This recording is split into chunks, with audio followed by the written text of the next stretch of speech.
Sharon Lynn Hartley was the kind of woman who never met a stranger.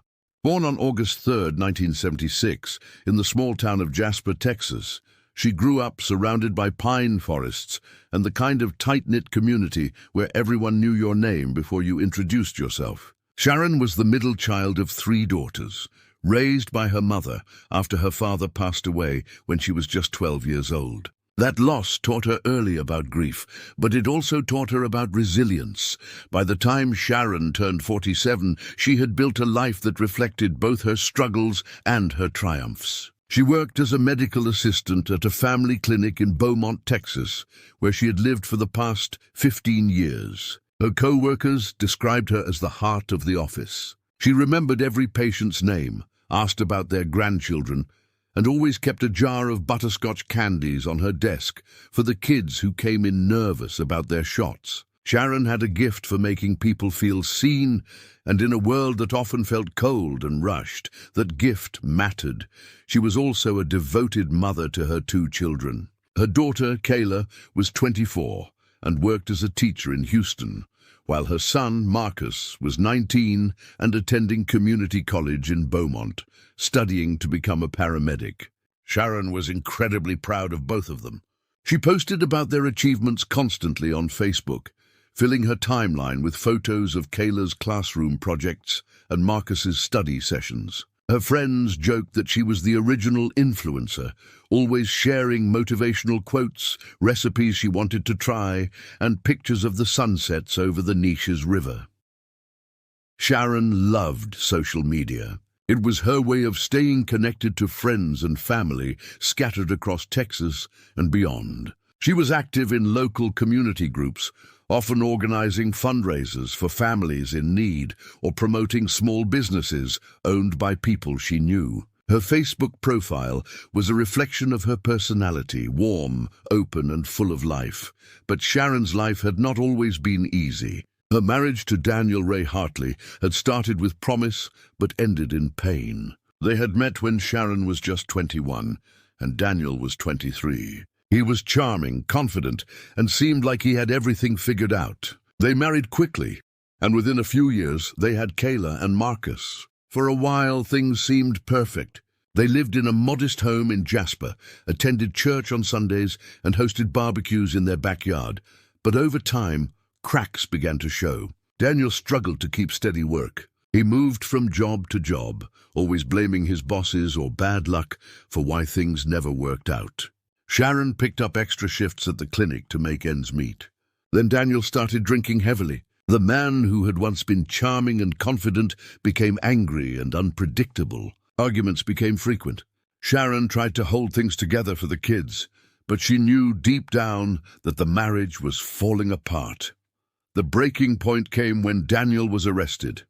In 2018, he was convicted of aggravated assault after a bar fight that left another man hospitalized. The details were ugly. Daniel had been drinking and got into an argument over something trivial. When the other man tried to walk away, Daniel followed him outside and attacked him with a broken bottle. The victim required surgery and months of physical therapy. Daniel was sentenced to 12 years in the Texas Department of Criminal Justice and was sent to the Stringfellow Unit, a medium-security prison near Sharon.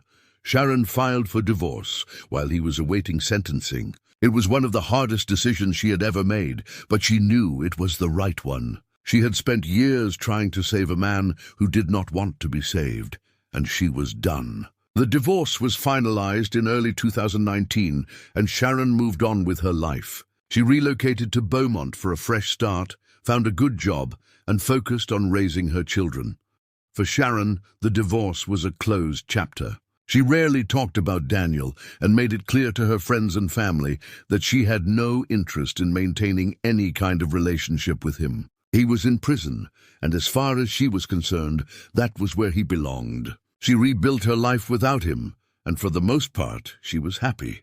But Daniel did not feel the same way. From behind bars, he remained obsessed with Sharon. He sent her letters that she never opened. He tried calling her collect, but she blocked the number. He even reached out to Kayla and Marcus, trying to manipulate them into convincing their mother to talk to him. But Sharon had made her boundaries clear, and she stuck to them. What Sharon did not fully understand was that Daniel's anger had only grown in prison. He blamed her for everything. In his mind, if she had just stood by him, if she had just been more supportive, none of this would have happened. He convinced himself that she was the reason his life had fallen apart, not his own choices. And as the years dragged on, that anger festered into something darker. Sharon, meanwhile, continued to live her life with the same warmth and openness she had always had. She dated occasionally, but never seriously. She focused on her kids, her work, and her community. She posted on Facebook regularly, sharing updates about her life and staying connected to the people she cared about. She had no idea that her ex-husband was watching. Daniel had found ways to access social media in prison. Despite rules against it, inmates often managed to get contraband phones or convinced friends and family on the outside to monitor profiles for them. Daniel had someone keeping tabs on Sharon's Facebook page, and he saw everything she posted. Every photo, every status update, every comment she made. And it drove him insane. Sharon had moved on. She was happy. She was thriving. And Daniel could not stand it. He wanted her to suffer the way he was suffering. He wanted her to feel the pain and humiliation he felt every day, locked in a cell. And when Sharon made a post that crossed a line in his mind, Daniel decided it was time to do something about it. Sharon had no idea what was coming. She had no idea that her ex-husband had been plotting. She had no idea that her presence on social media, the very thing that brought her joy and connection, was about to become the catalyst for a tragedy. All she knew was that she was living her life the best way she knew how, one day at a time, with kindness and hope. But in the shadows, someone was watching. Someone was planning. And soon, Sharon Lynn Hartley's story would take a turn that no one could have predicted. It was a Tuesday evening in late September 2023 when Sharon made the post that would seal her fate. She had just gotten home from work, kicked off her shoes, and poured herself a glass of sweet tea. Marcus was at his evening class, so the house was quiet. Sharon settled onto her couch, scrolling through Facebook as she unwound from the day. One of her friends had shared an article about prison reform in Texas, discussing rehabilitation programs and early release initiatives. The comments section was filled with heated debate. Some people argued that inmates deserved second chances, while others insisted that certain crimes warranted harsh punishment with no leniency. Sharon read through the comments and felt compelled to add her own perspective. She started typing, her fingers moving quickly across her phone screen. What began as a general comment about accountability quickly became more personal. She mentioned her own experience with someone who refused to take responsibility for his actions, someone who blamed everyone else for his failures. Then she crossed a line she had never crossed before. She named Daniel. My ex-husband, Daniel Hartley, is sitting in Stringfellow unit right now because of his choices, she wrote. He put a man in the hospital and never once showed remorse. Now he sends me letters acting like he's the victim. Some people belong exactly where they are. Not everyone deserves a second chance when they never learned from the first one. Sharon hit post without thinking twice. To her, it was simply the truth. She was tired of Daniel's manipulation, tired of him trying to paint himself as someone wronged by the system. She wanted her friends to understand why she had zero sympathy for him. The post got several likes and supportive comments from people who knew her story. A few friends even shared their own experiences with toxic ex-partners. Sharon did not think about who else might see it. She did not consider that Daniel had people monitoring her page. She certainly did not imagine the rage that post would trigger. Inside Stringfellow unit, Daniel Ray Hartley was in the middle of his shift in the prison kitchen when another inmate approached him. The man, whose girlfriend had been checking Sharon's Facebook at Daniel's request, had just gotten off a phone call. "Yo, Hartley, your ex-wife just posted about you. You're gonna want to hear this." Daniel stopped what he was doing. His jaw tightened. What did she say? The inmate relayed the message word for word. With each sentence, Daniel's face grew darker. His hands clenched into fists. The other inmates working nearby noticed the shift in his energy and stepped back. Everyone in the unit knew Daniel had a temper, and when he got angry, it was best to stay out of his way. She said that? She put my name out there like that? Daniel's voice was low and dangerous. Yeah, man, it's public. Anybody can see it. Daniel felt humiliation wash over him like acid. Sharon had exposed him. She had told the world he was in prison and made him sound like a monster. In his mind, she had no right. She had abandoned him when he needed her most, divorced him while he was down, and now she was dragging his name through the mud for everyone to see. But it was not just the humiliation that enraged him. It was the tone of her post. She sounded happy. She sounded free. She had moved on and built a life without him, while he rotted in a cell. That was unforgivable.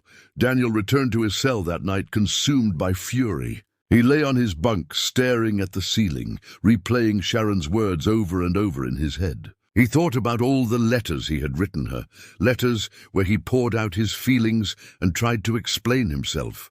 She had not responded to a single one. He thought about how she had turned their kids against him, how she had taken everything from him, and now she had humiliated him publicly.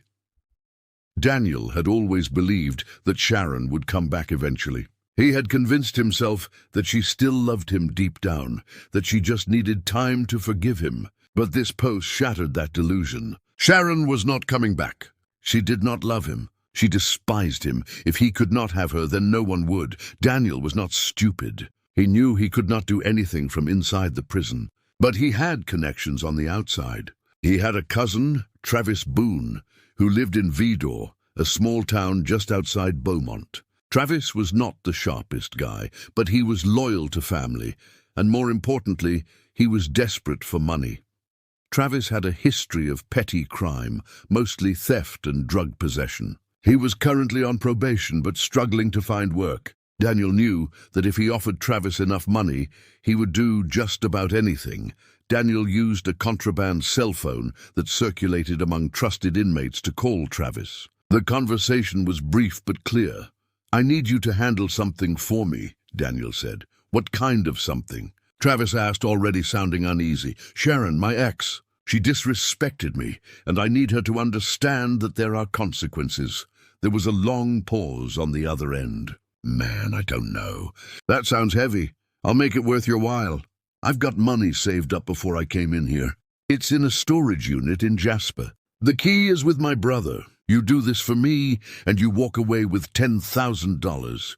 Travis was silent, but Daniel could hear his breathing change. $10,000 was more money than Travis had seen in years.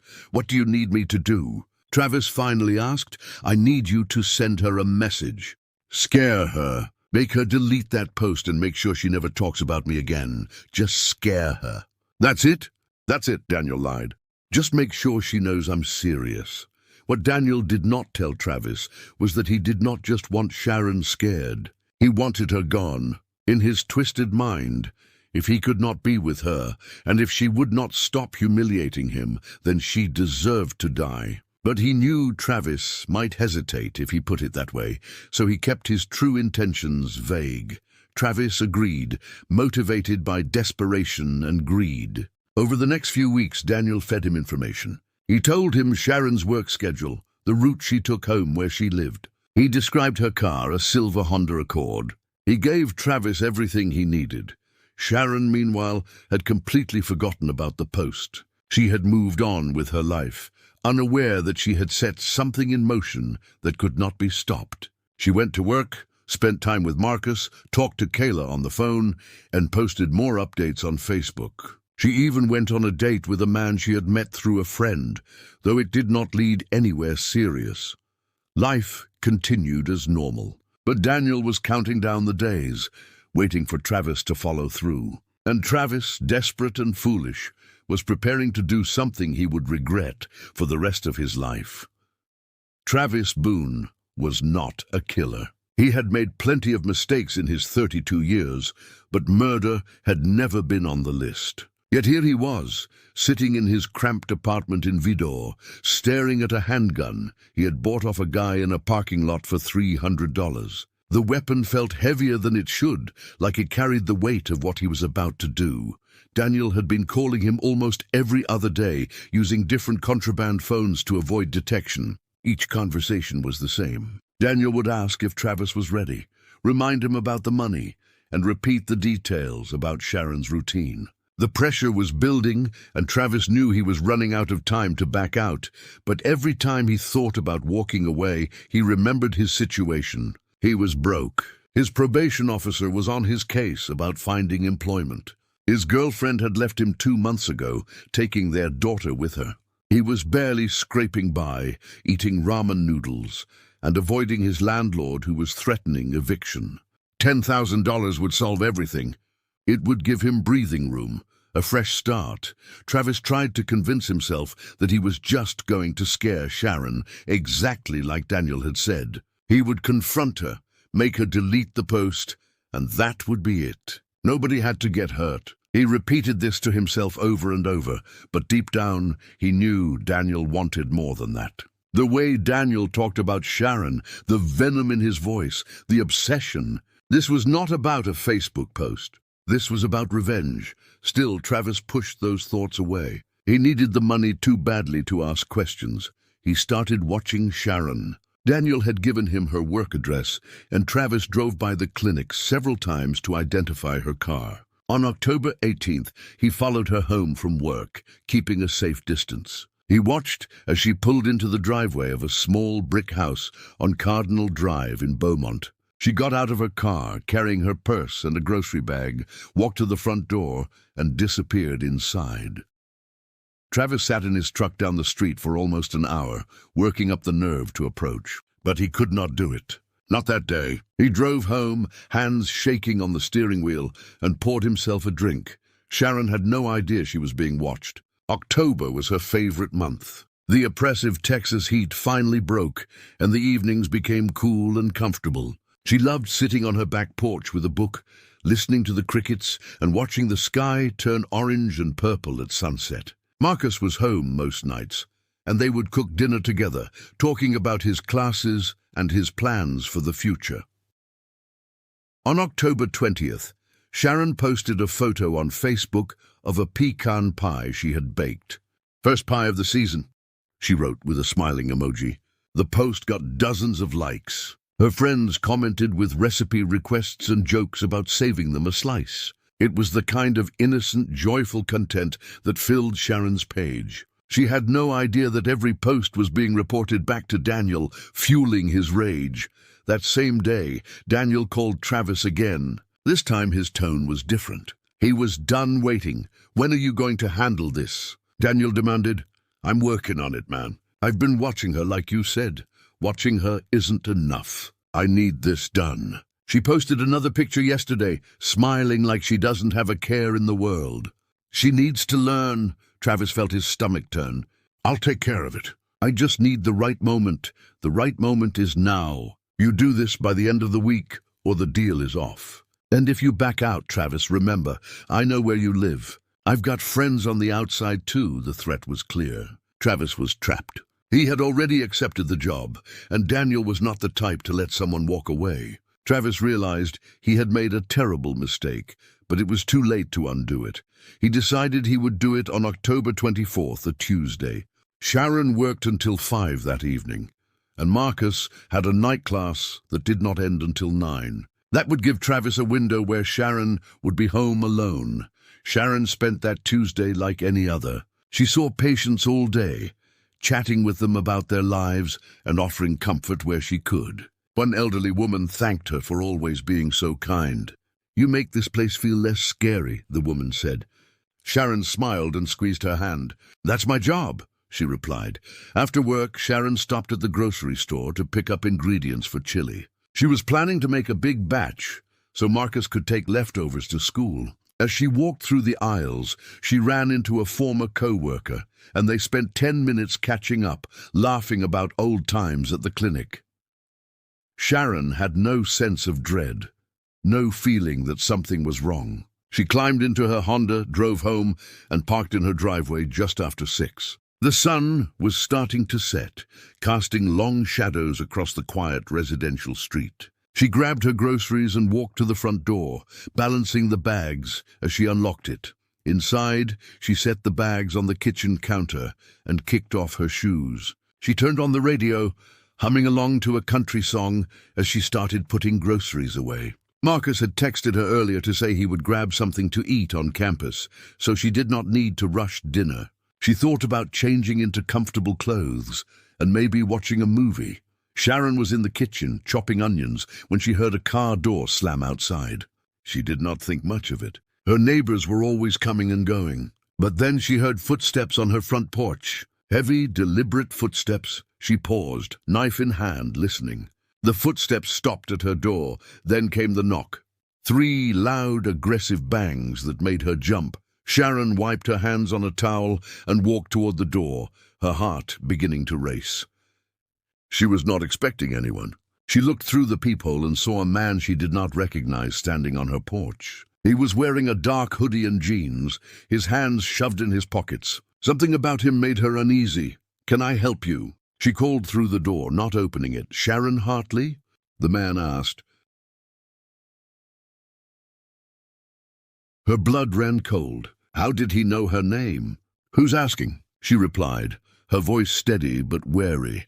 "I've got a message from Daniel." Sharon's heart sank. She stepped back from the door, her mind racing. Daniel, of course. This had something to do with that post. She should have known he would not let it go. "I don't want any messages from Daniel," she said firmly. "You need to leave, now." "I can't do that," Travis said. His voice sounded strained, like he was forcing himself to go through with this. "Just open the door. We need to talk." "I'm calling the police," Sharon said, backing away toward the kitchen where her phone was. That was when Travis made his decision. He could not let her call the police. If she did, everything would fall apart. He would go back to prison, and Daniel would make sure he paid for failing. Travis kicked the door. The frame splintered, but it held. He kicked again, harder this time, and the door flew open. Sharon screamed. Sharon ran. Her survival instinct took over the moment she saw Travis force his way through her door. She grabbed her phone from the kitchen counter and sprinted toward the back of the house. Her mind focused on one thing: getting out. The back door was just 15 feet away. If she could reach it, she could run to her neighbor's house and scream for help, but Travis was faster. He had youth and desperation on his side. He caught up to Sharon just as she reached the hallway, grabbing her shoulder and spinning her around. The phone flew from her hand, clattering across the hardwood floor and sliding under a cabinet. "Stop running!" Travis shouted, his voice cracking with panic. He had not expected her to fight. He had imagined she would freeze, maybe cry and beg. But Sharon was fighting with everything she had. She clawed at his face, her nails drawing blood across his cheek. She screamed as loud as she could, hoping someone would hear. Travis tried to cover her mouth, but she bit down hard on his palm. He yelped in pain and shoved her backward. Sharon stumbled and fell, hitting the floor hard. "Why are you doing this?" Sharon gasped, scrambling backward on her hands. "I don't even know you." "Daniel sent me," Travis said, breathing heavily. He pulled the gun from his waistband, and Sharon's eyes went wide with terror. "You shouldn't have posted about him. You shouldn't have embarrassed him like that. That's what this is about? A Facebook post." Sharon's voice was shaking, but there was anger mixed with the fear. "He sent you here to kill me over words." Travis hesitated. The gun felt impossibly heavy in his hand. Looking at Sharon on the floor, terrified and bleeding from where she had hit her head during the fall, he realized what Daniel had turned him into. This was not about scaring someone. This was murder. And he was about to become a murderer over $10,000 and a prison grudge. "I don't want to do this," Travis said. And for a moment, Sharon saw genuine conflict in his eyes. "Then don't," Sharon pleaded, her voice breaking. "Please, I have kids. My son is 19. My daughter is a teacher. They need me. Whatever Daniel is paying you, it's not worth this. Just leave. I won't call the police. I'll delete the post. I'll do whatever you want. Just please don't hurt me." For several agonizing seconds, Travis stood frozen. His hand trembled. The rational part of his brain was screaming at him to walk away, to leave Sharon alive and disappear. But then he thought about Daniel's threat. "I know where you live." He thought about the money he desperately needed. He thought about how far he had already gone, breaking into her house and assaulting her. There was no turning back now. If he left her alive, she would call the police, and he would spend the rest of his life in prison. Travis made his choice. He raised the gun. "I'm sorry," he whispered. Sharon closed her eyes and thought of her children. The last image in her mind was Kayla's smile and Marcus's laugh. The gunshot was deafening in the small hallway. Then another, and another. Travis fired 3 times, his hand shaking so badly that one bullet went into the wall. But the other 2 found their target. Sharon's body jerked with the impact, and she collapsed completely, blood spreading across the floor beneath her. Travis stood there for a moment, staring at what he had done. The gun slipped from his hand and hit the floor with a dull thud. He felt like he was going to vomit. This was real. He had just killed someone. A woman who had been alive and begging for her life seconds ago was now dead because of him. Panic set in. Travis grabbed the gun, shoved it back in his waistband and ran. He left through the front door, not bothering to close it behind him. He got in his truck and drove away, his heart pounding so hard he thought it might explode. His hands were covered in blood from where Sharon had scratched him, and he could not stop shaking. Behind him, Sharon Lynn Hartley lay alone in the hallway of her home, her life stolen over words posted on the internet. Marcus arrived home at 9:15. His night class had been cancelled, so he decided to come home early and surprise his mom. Maybe they could watch a movie together. He noticed immediately that the front door was slightly open. That was strange. His mom was always careful about locking up. "Mom?" he called out as he pushed the door open. "You here?" The house was quiet, except for the radio still playing softly in the kitchen. Marcus stepped inside and saw the groceries still sitting on the counter, half unpacked. A bag of onions had spilled onto the floor. "Mom?" he called again, louder this time. Something felt wrong. He walked toward the hallway and froze. His brain could not process what he was seeing at first. His mother was lying on the floor in a pool of blood, her eyes open but unseeing. Her shirt was soaked red. The walls were splattered. Marcus dropped to his knees beside her, his hands hovering over her body, not knowing what to do. Mom, wake up!" He shook her shoulder, but she did not respond. Her skin was already growing cold. He fumbled for his phone and dialed 911, his voice barely coherent as he screamed for help. "My mom's been shot. She's not breathing. Please, you have to send someone, please." The operator tried to keep him calm, asking for the address and telling him paramedics were on the way. But Marcus could barely hear her over his own sobbing. He stayed on the line, holding his mother's hand, begging her to wake up, even though he knew she was gone.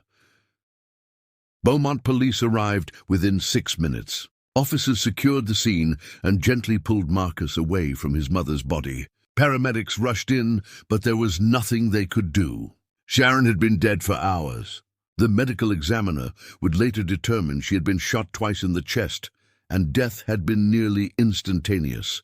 Detective Lisa Moreno was assigned to the case. She arrived at the scene just after 10 and immediately recognized this was not a random break-in. Nothing had been stolen. Sharon's purse was still on the kitchen counter with cash and credit cards inside.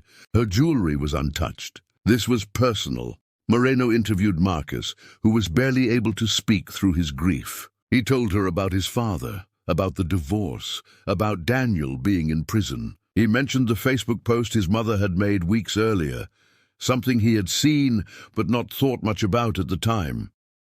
"She wrote about your father being in prison?" Moreno asked, her instincts immediately sharpening.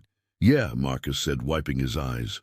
"She called him out by name, said he belonged where he was. I told her to be careful about posting stuff like that, but she said she wasn't afraid of him anymore."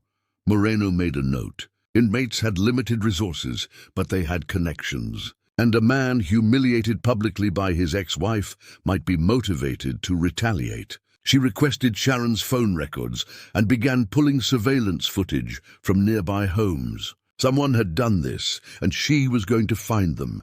Detective Lisa Moreno did not sleep that night. She sat at her desk in the Beaumont Police Department, going through every piece of evidence collected from Sharon Hartley's home. The crime scene photos showed a woman who had fought for her life. There were defensive wounds on her hands, skin under her fingernails, and blood spatter patterns that told a story of struggle before the fatal shots were fired. The forensics team had recovered 3 shell casings from a 9mm handgun. They also found bloody shoe prints leading from the hallway to the front door, size 11 work boots. Whoever killed Sharon had left in a hurry, and they had left evidence behind. Moreno started building a timeline. Sharon had left work at 5:03, according to her time card. Security footage from the grocery store showed her checking out at 5:37. A neighbor's doorbell camera captured her Honda pulling into her driveway at 5:52. That gave the killer a window between 6 o'clock, when Sharon would have been settling in, and 9:15 when Marcus found her. The doorbell camera also captured something else. At 6:41, a dark blue Ford F-150 drove slowly past Sharon's house, then returned 3 minutes later and parked 4 houses down. The license plate was partially visible. Moreno ran the partial through the DMV database and got 43 possible matches in the greater Beaumont area. Then came the breakthrough. One of Sharon's neighbors, an elderly man named Walter Chen, told officers he'd been walking his dog around 6:30 when he noticed a truck parked on the street with a man sitting inside. The man looked nervous, kept checking his phone, and seemed to be watching Sharon's house. Walter had thought it was odd, but did not call the police because the man eventually drove away. Walter provided a description: white male, early 30s, brown hair, wearing a dark hoodie. When shown a photo lineup based on the DMV results, Walter pointed to one photo immediately. That's him. I'm sure of it. The photo was of Travis Wayne Boone, 32 years old, from Vidor. Moreno pulled his record. Theft, drug possession, assault, currently on probation. And then she saw the connection that made everything click. Travis Boone was Daniel Ray Hartley's cousin. Got you. Moreno muttered. She immediately requested a warrant for Travis's arrest and another for his phone records. She also contacted the Texas Department of Criminal Justice to pull all of Daniel Hartley's communication logs from Stringfellow Unit. If Daniel had orchestrated this, there would be a trail. While Moreno was building her case, Travis was falling apart. He had driven back to Vidor in a daze, his mind replaying the shooting over and over. He burned his clothes in a barrel behind his apartment and scrubbed his hands until they were raw. But he could still see Sharon's terrified face. He could still hear the sound of the gunshots. He tried calling Daniel using the contraband phone number, but nobody answered. He sent a text.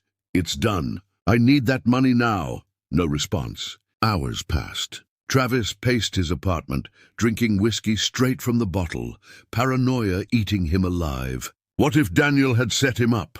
What if there was no money? What if Daniel turned him in to save himself? By the next morning, Travis was convinced the police were coming. He threw the gun in a dumpster behind a gas station and considered running. But where would he go? He had no money, no plan, nowhere to hide. At 7 a.m. on October 25th, Beaumont police and U.S. Marshals surrounded Travis's apartment. Detective Moreno stood behind the lead officers as they pounded on the door. Travis Boone! This is the Beaumont Police Department. We have a warrant for your arrest. Open the door. Inside, Travis heard the command and knew it was over. He briefly considered the gun before remembering he had already thrown it away. There was no fighting his way out of this. He walked to the door, opened it slowly and put his hands up. I didn't mean to, he said as officers rushed in and forced him to the ground. He made me do it. It was Daniel. It was all Daniel. Moreno stepped forward as they cuffed him. Travis Boone, you're under arrest for the murder of Sharon Lynn Hartley. You have the right to remain silent, but Travis did not want to remain silent. As they put him in the back of the patrol car, he kept talking, desperate to shift blame. Daniel Hartley hired me. He paid me to kill her. Check his phone records. He called me from prison. I have proof. Moreno listened carefully. She had suspected Daniel's involvement, but hearing Travis confirm it gave her the leverage she needed. Back at the station, she let Travis sit in an interrogation room for 2 hours. letting his anxiety build before she walked in with a folder and a recorder. "You said Daniel Hartley hired you," Moreno began, sitting across from him. "Tell me everything and don't leave anything out. This is your only chance to help yourself." Travis talked for 3 hours. He explained how Daniel had contacted him weeks earlier, furious about the Facebook post. He described the phone calls, the threats, the promise of $10,000. He admitted to watching Sharon, following her and breaking into her home. He confessed to shooting her, though he insisted he had not wanted to. "He said I just had to scare her," Travis said, his voice hollow. "But I knew. Deep down, I knew he wanted her dead. And I did it anyway because I needed the money." Moreno took detailed notes. "Where's the gun?" Travis told her about the dumpster. Officers recovered the weapon within hours, and ballistics confirmed it was the murder weapon. "Travis's fingerprints were all over it. What about the money?" Moreno asked. "Did Daniel pay you?" Travis laughed bitterly. "No, he never answered after I told him it was done. There was no money. There was never going to be any money. I killed someone for nothing." While Travis was confessing, another team of investigators was at Stringfellow Unit interviewing Daniel Hartley. They pulled him from his cell and brought him to a small room where 2 detectives and a prison investigator were waiting.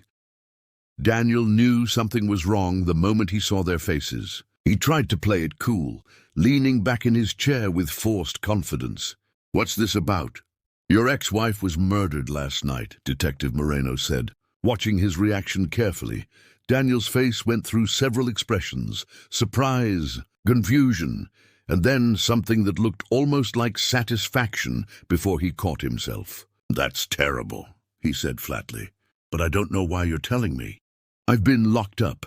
We arrested your cousin Travis this morning. He's confessed to killing Sharon, and he says you hired him to do it." Daniel's jaw tightened. "Travis is a liar and a junkie. He'd say anything to save himself. He has phone records showing calls from contraband phones traced to this facility. He has text messages. He has details about your conversations that only you would know. I want a lawyer," Daniel said, his confidence crumbling.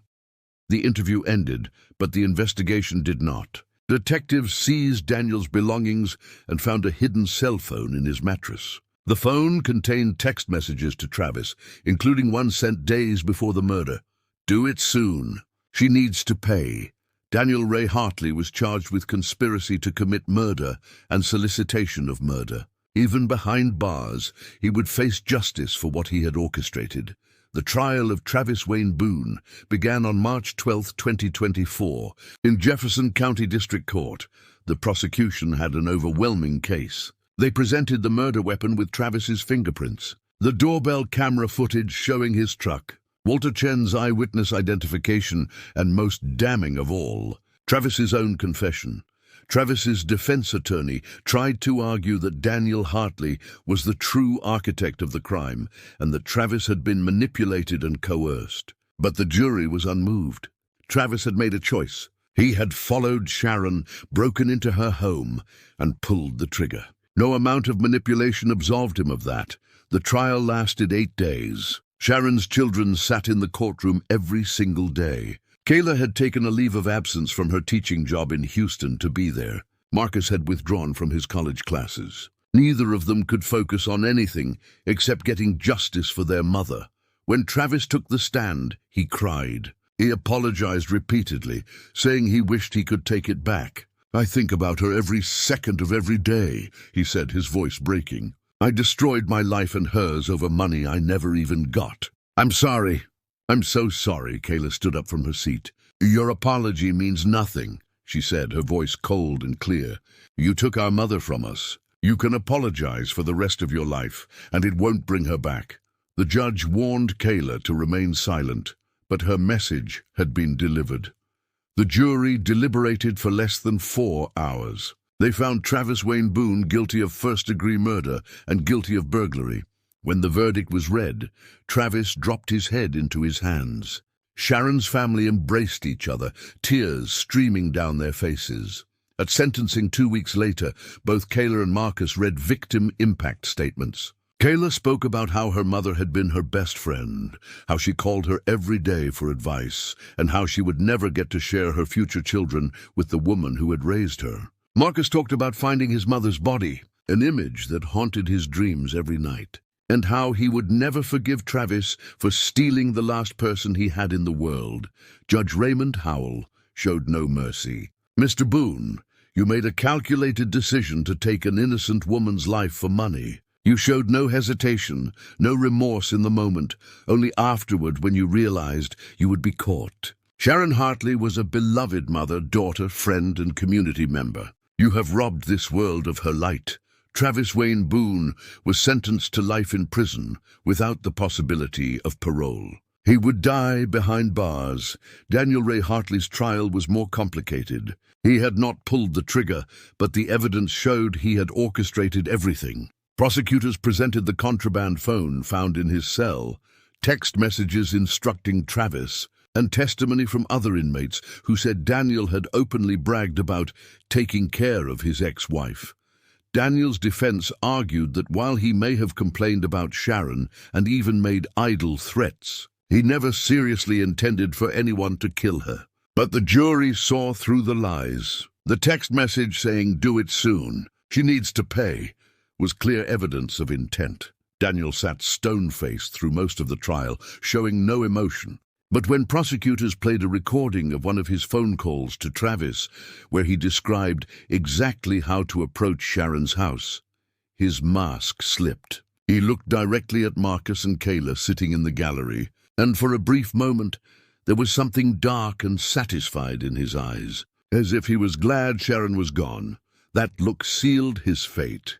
On May 3, 2024, Daniel Ray Hartley was found guilty of conspiracy to commit murder and solicitation of capital murder. Because the murder had been carried out, Texas law allowed him to be sentenced as if he had committed the act himself.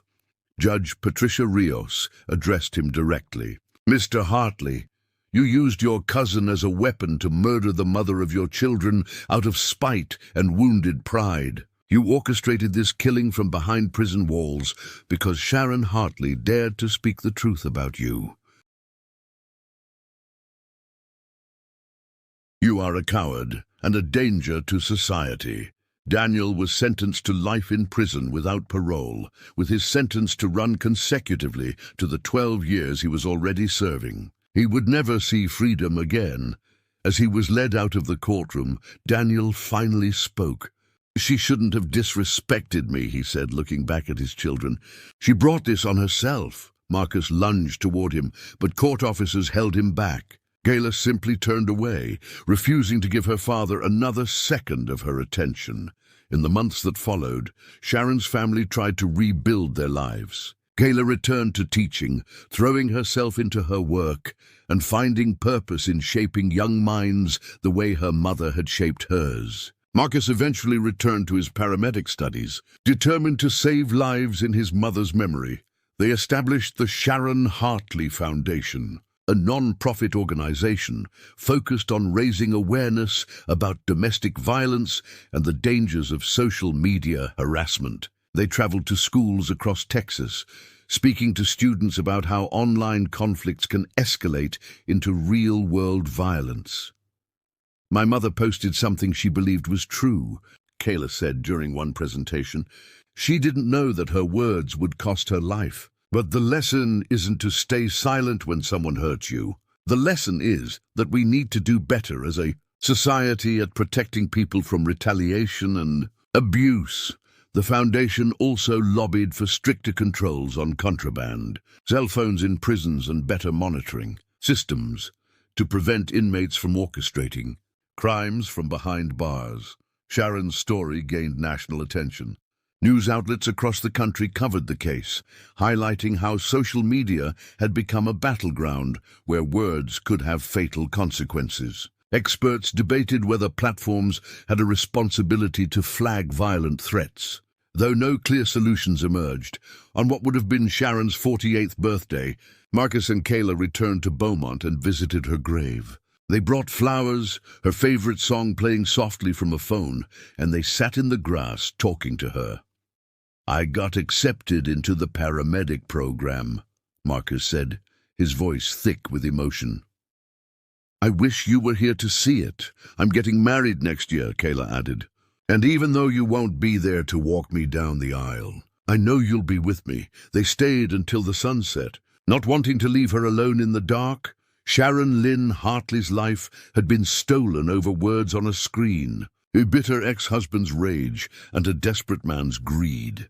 But her legacy lived on through her children, through the foundation they built in her name, and through every life they touched with her story. Justice had been served. Travis and Daniel would spend the rest of their lives in prison, paying for what they had taken. But no sentence could undo the damage. No verdict could bring Sharon back.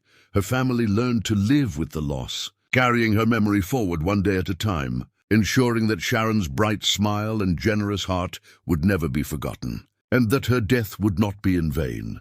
In a world where words are typed without thought and anger spreads with a click, Sharon's story stands as a stark reminder. Our words have power, our actions have consequences, and behind every screen is a real person with a real life that can be shattered in an instant. Sharon deserved to live. She deserved to see her children grow, to hold her grandchildren, to grow old, surrounded by the love she gave so freely. Instead, she became another statistic, another victim of domestic violence that followed her even after divorce. Another name in the growing list of people killed over social media disputes. But she was more than that. She was sunshine walking into a room. She was a mother, a friend, a healer, and she will be remembered not for how she died, but for how she lived, with kindness, with love, and with light.